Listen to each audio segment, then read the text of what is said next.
بسم الله الرحمن الرحيم.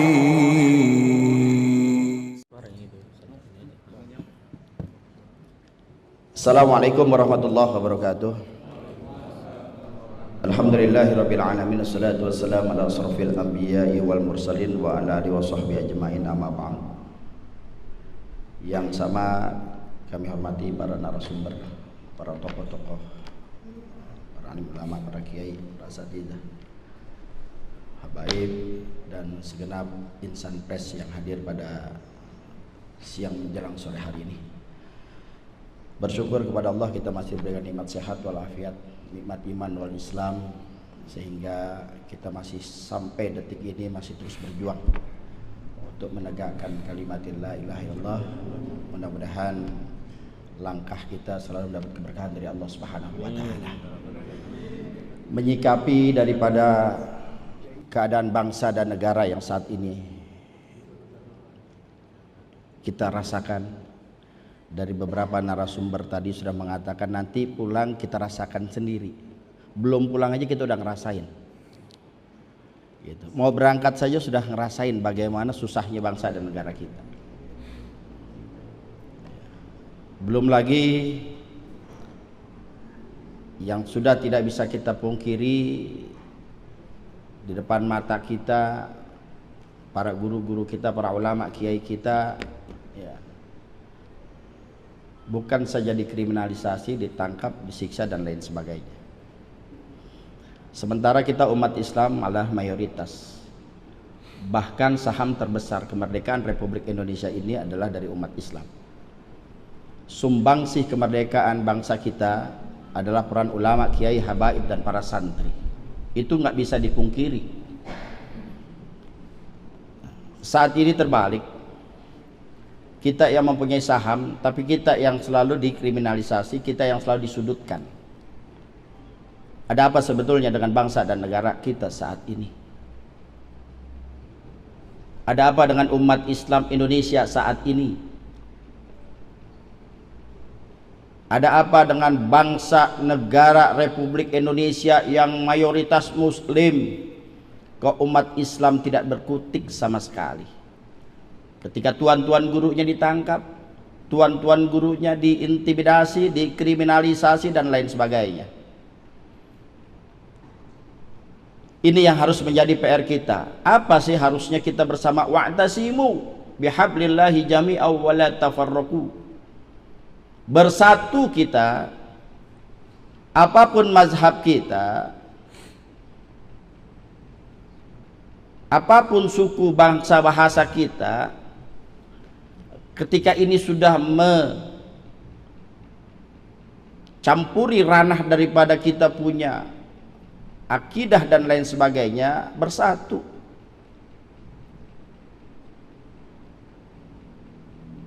Dan ini mungkin tidak asing bagi kita yang selalu mengkaji, sebab kata baginda Nabi, nanti di akhir zaman umat Islam laksana hidangan di tengah-tengah yang semuanya akan memakannya. Dari kanan memakan, dari kiri memakan, dari depan memakan, dari belakang memakan. Bahkan sahabat bertanya, apakah saat itu umat Islam sedikitlah? Bal antum katsir, kalian terlalu banyak, bahkan mayoritas. Tapi mayoritas kalian laksana buih di tengah lautan. Kenapa? Nggak punya prinsip dalam berakidah, nggak punya prinsip dalam beragama, gampang terombang-ambing. Bahkan ulamanya pun sudah terbelah, terbagi dua. Ada ulama su' dan ulama khair. Siapa ulama khair? Ulama yang menuntun kita pada jalan kebenaran. Ulama yang berani mengatakan yang hak itu hak, yang batil itu batil. Ulama yang akan dibenci, dicaci maki oleh orang-orang munafik dan orang-orang kafir. Itulah ulama-ulama khair yang wajib bagi kita untuk mengikuti mereka, saudara. Dan siapa ulama-ulama ulama-ulama yang hanya memikirkan dirinya, memikirkan kelompoknya, memikirkan organisasinya saja. Dia tidak akan pernah marah ketika agamanya dihina. Dia tidak akan pernah marah ketika nabinya dinistakan. Dia tidak akan pernah marah ketika kitab sucinya dilecehkan, saudara. Itulah ulama su. Mengapa ada ulama su? Apa yang menjerat mereka? Ya, sebab mereka sudah terkena al-wahan. Ma huwal wahan? Hubbud dunya wa karahiyatul maut. Terlalu cinta kepada dunia dan takut akan kematian. Terlalu cinta kepada materi, terlalu cinta kepada jabatan, terlalu cinta kepada nama besar. Wa karahiyatul maut, takut akan kematian, takut nggak makan, takut nggak dipanggil lagi ceramah kalau keras-keras dan kencang-kencang, takut nggak masuk TV lagi, takut hilang popularitasnya, menegakkan kebenaran dan keadilan dia takut sama sekali. Itulah ulama su. Yang dia pikirkan hanya bagaimana dapat jabatan. Dia nggak pedulikan lagi kanan kiri saudaranya. Dia nggak pikirkan lagi bagaimana umatnya. Dia nggak pikirkan lagi bagaimana agamanya dinistakan dan lain sebagainya. Bahkan dia bisa lebih bengis terhadap saudaranya sendiri, bisa bercipika-cipiki terhadap musuhnya, saudara. Allah Subhanahu wa ta'ala sudah katakan Muhammadur Rasulullah walladzina ma'ahu asyidda'u 'alal kufar ruhama'u bainahum.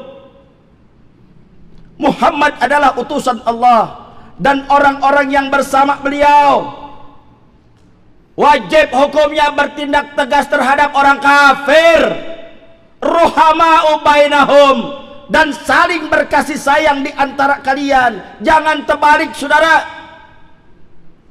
Ama saudara sendiri bengisnya minta ampun, ama saudara sendiri luar biasa, suudzonnya luar biasa, fitnahnya luar biasa. Tapi terhadap orang-orang kafir, bahkan kafir harbi, mereka bisa cipika-cipiki, mereka bisa bekerja sama hanya untuk kepentingan dunia saja, saudara. Bersatu. Apapun mazhab kita, apapun keturunan kita, selama negakkan kebenaran dan keadilan, ayo kita bersatu. Kulli haq walau kana murran, kata Nabi. Katakan yang hak walaupun itu pahit. Katakan yang hak walaupun kau akan difitnah.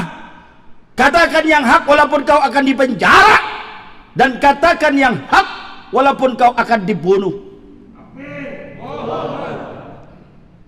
Tidak lain dan tidak bukan, kita kudu bersatu. Dan saya ingatkan kepada pemerintah Republik Indonesia, jangan suudzon terhadap umat Islam.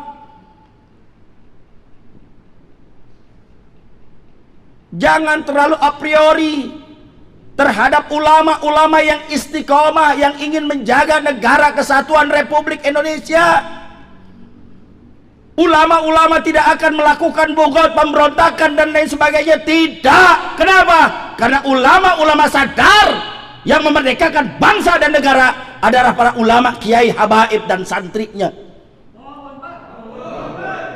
Jadi nggak akan mungkin umat Islam yang istiqomah akan melakukan pemberontakan kepada negara. Tidak. Karena aset saham terbesar negara Republik Indonesia adalah umat Islam. Kenapa begitu takutnya terjadinya Islamofobia dan lain sebagainya? Kok kita bisa diatur-atur oleh mereka yang minoritas, oleh para cukong-cukong, para konglomerat-konglomerat yang notabene adalah ingin menghancurkan bangsa dan negara kita. Dalam segi ekonomi tadi sudah dikatakan Indonesia ini nggak mungkin jadi miskin, tapi saat ini jadi miskin. Kenapa? Kita tidak pernah mau bersyukur kepada Allah, jauh dari syariat Allah, meninggalkan bagaimana ajaran dari baginda Nabi. Jauh dari itu semua. Maka kita pesan, ayo bersatu kita, berpegangan teguh kita. Kalau bukan kita, siapa yang akan menjaga negara kesatuan Republik Indonesia? Umat Islam menjadi garda terdepan, sekali lagi menjadi garda terdepan. Ulama-ulamanya menjadi garda terdepan. untuk tetap menjaga keutuhan negara kesatuan Republik Indonesia. Andaikan ada yang menghina kita punya agama, wajib bagi kita untuk meluruskan. Bukannya yang meluruskan malah dilaporkan untuk ditangkap. Kalau orang salah kudu dilurusin, saudara. Itu namanya wattawasau bil haq, saling mengingatkan dalam kebaikan. Kalau orang salah nggak pernah diingetin, maka selalu akan salah terus, saudara. Kita nggak mau punya pemimpin selalu salah dan salah. Kita harus wajib meluruskan.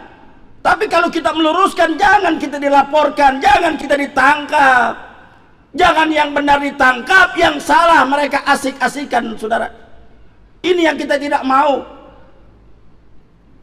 Kembali lagi, pemerintah Republik Indonesia, ayo kembali ke jalan Allah. Tegakkan kalimatullah, tegakkan syariat Allah. Indonesia sudah terlalu jauh daripada syariat Allah. Makanya musibah, malapetaka, bencana tiada akan pernah berhenti di negara kita, saudara. Wattaqu fitnatan la tusibanna alladziina zalamuna minkum khassah wa'lamu annallaha syadidul iqab. Allah sudah ingatkan kepada kita, hati-hati kalian terhadap musibah, terhadap bencana, terhadap malapetaka yang ketika datang kepada kalian, bukan saja menimpa orang yang zalim, bukan saja menimpa orang yang ahli maksiat, kalian yang ada di masjid, kalian yang ada di musola, kalian yang rajin tadarus, kalian yang rajin qiyamul lail, ketika diam ada kemunkaran, diam ada kezaliman, maka Allah yang akan turunkan tentaranya. Apa tentara Allah? Musibah, malapetaka, bencana, itulah tentara Allah. Ayo bersatu. Bersatu kita, ulamanya bersatu, kiainya bersatu, habaibnya bersatu, santrinya bersatu, umat Islamnya bersatu. Tegakkan amar ma'ruf nahi munkar, tegakkan kalimatullah, tegakkan syariat Allah di bumi Indonesia. Insyaallah negara kita akan menjadi baldatun thayyibatun warabun ghafur. Ini yang dapat saya sampaikan, lebih kurang mohon maaf. Wallahul muwaffiq ila aqwamit thariq. Assalamualaikum warahmatullahi wabarakatuh.